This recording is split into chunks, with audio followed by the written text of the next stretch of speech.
The ash still drifted across the ruined plains of New Alberta, once a thriving human colony carved from the reddish soil of the Talos Fringe.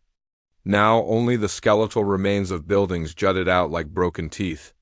The fires had taken 2 days to die, and when the smoke finally cleared, the truth lay bare: 17,000 civilians, erased by the Coalition's purification mandate. Commander Arlen Hayes stood at the colony's edge as recovery drones whispered past, scanning for life they would not find. His visor dimmed automatically whenever it detected burning carbon. There was too much of it. No soldiers. No defenses. Just families, and the Coalition had known. Hayes' jaw clenched. They wanted to send a message, he said quietly. Beside him, Intelligence Officer Rhea Tanis answered, "Message received." But what the Coalition had never understood, what no alien empire ever seemed to grasp, was that humans always answered back, and Earth's message would be louder. The Council of the 8 races convened at Cawthor Prime. The chamber shimmered with thermal shields. The delegates liked the room hot. Their skins glistened in orange, light as they reviewed intercepted transmissions from the United Terran Directorate. A hulking Vukrith noble rumbled. They should have surrendered the Fringe colony. Their refusal to comply required correction. An insectoid Serati clicked its mandibles. The Terrans breed fast. One colony destroyed will remind them of their place. At the far end of the crescent table, the Zilari diplomat stared at the holograms with something approaching unease. "You misunderstand them," she warned. "Humans are different," the Vakrith scoffed. "You fear them too much.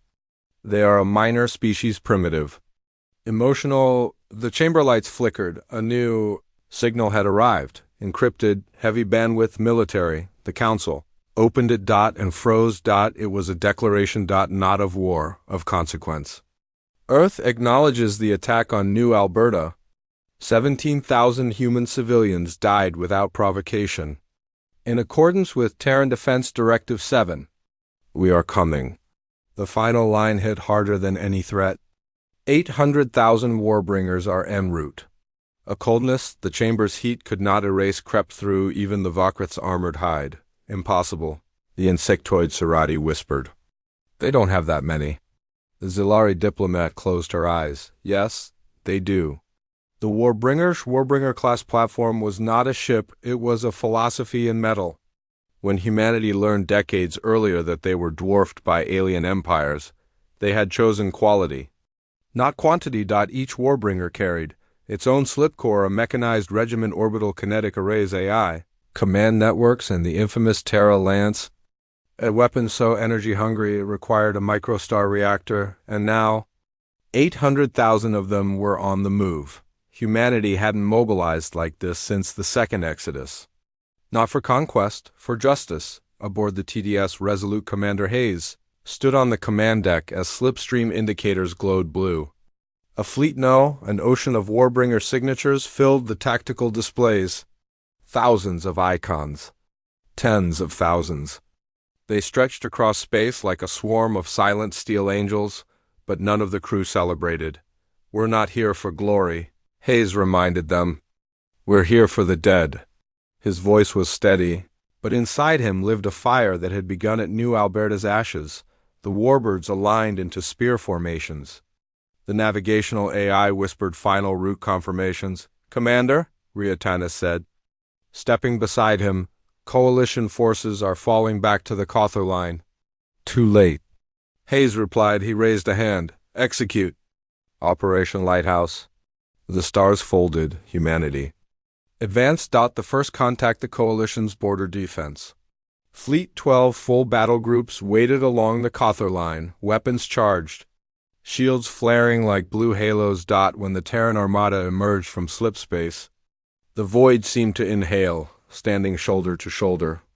The Warbringers formed 8 massive squares, each more heavily armed than the entire Coalition defense. The alien admirals panicked. "This is impossible. They cannot field this many war platforms." Another shouted, "Signal the Council. Request reinforcements." But the humans did not open fire, not yet. Commander Hayes appeared on all channels, his hologram calm expression carved from stone. Your mandates killed our families. You burned children. You left them to suffocate in their own shelters. Terrans do not start wars lightly, but we end them decisively. He raised a small metallic badge to the camera, the scorched colony emblem of New Alberta. You took one colony from us. We are here to take your war away from you, forever. Then he lowered his hand. The Warbringers ignited. The battle that wasn't the coalition had expected rage. What they received was precision, human ships disabled engines, severed command networks, and disarmed weapons with surgical strikes. Not a single coalition habitat was targeted. Not one civilian transport fired upon, but every warship was rendered helpless within hours. It wasn't a battle.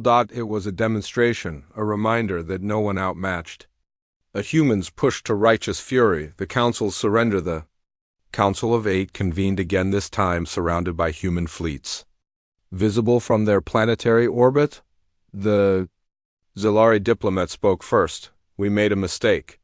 The Vokrith growled, but did not argue. The Terran hologram of Commander Hayes appeared once more. We don't want your territory. We don't want tribute or concessions. We want only one thing: safeguards. He projected a simple demand: coalition disarmament of purification. Mandate units sanctions against the commanders responsible. Multi-species protection guarantees human colonies recognized as sovereign. The council members exchanged glances. It was not subjugation. It was justice. And denying justice to a species that could field 800,000 Warbringers was not an option. The vote was unanimous. For the first time in centuries, the Cathar chamber bowed not to a conqueror, but to accountability. Aftermath: when the last signatures of the Warbringer fleet withdrew, leaving only peacekeeping monitors behind, the galaxy understood something new. Humans are not the strongest species, not the fastest, not the most advanced, but when pushed, they are unstoppable. Commander Hayes returned to the ruins of New Alberta. Reconstruction crews worked quietly around him. He knelt, placing the scorched colony emblem in the soil. Rhea Tynus approached softly. It's done. No, Hayes said. It's begun. She smiled faintly. A better galaxy? A safer one, he answered. HFY ending note in the Talos fringe. Where 17,000 voices were once silenced, new lights began to rise. Human children would laugh here again. And across the stars, every empire, every species remembered one immutable truth: if you burn a human colony, Earth does not answer with anger. It answers with 800,000 Warbringers.